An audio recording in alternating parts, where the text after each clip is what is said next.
Hello, good morning, welcome all. இது எங்கள் வீட்டில் ஹார்வெஸ்ட் பண்ண zucchini. இந்த வருஷம் ஒரு பம்கின் தான் வந்தது. போன வருஷம் நிறைய ஜாக்லின் பம்கின்ஸ்னு சொல்லிட்டு சின்ன மீடியம் சைஸு பம்கின், அது ரொம்ப நல்லாயிருக்கும்.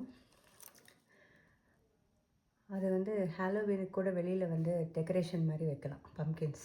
இங்கே ஹார்வெஸ்ட் பண்ணி பம்கின்ஸ் ஹார்வெஸ்ட் பண்ணி நிறைய அந்த மாதிரி வெளியில் டெக்கரேஷனுக்கு ஒரு 3-4 பம்கின்ஸை வெளியில் வைக்கலாம்.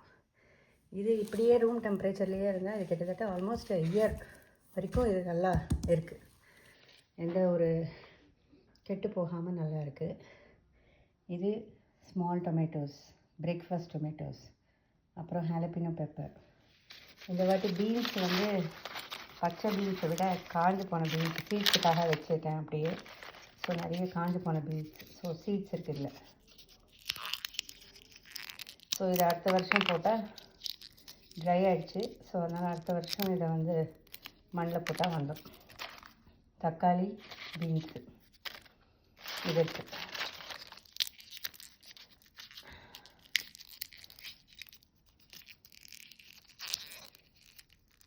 ஸோ இதுதான் இந்த வாட்டி ஹார்வெஸ்ட்டு. இது 2 பெரிய zucchini வந்திருக்கு. ஸோ இது பேக் பண்ணுறது, கறி பண்ணுறது, ரைஸ் பண்ணுறது, என்ன வேணால் பண்ணலாம் இல்லை zucchiniயில். And this is one small medium size pumpkin. Tomatoes இன்னும் இருக்குது, பறிக்கலை, நிறைய இருக்குது, இன்னும் செடியில் இருக்குது, பறிக்கணும். தேங்க்ஸ் ஃபார் வாட்சிங்.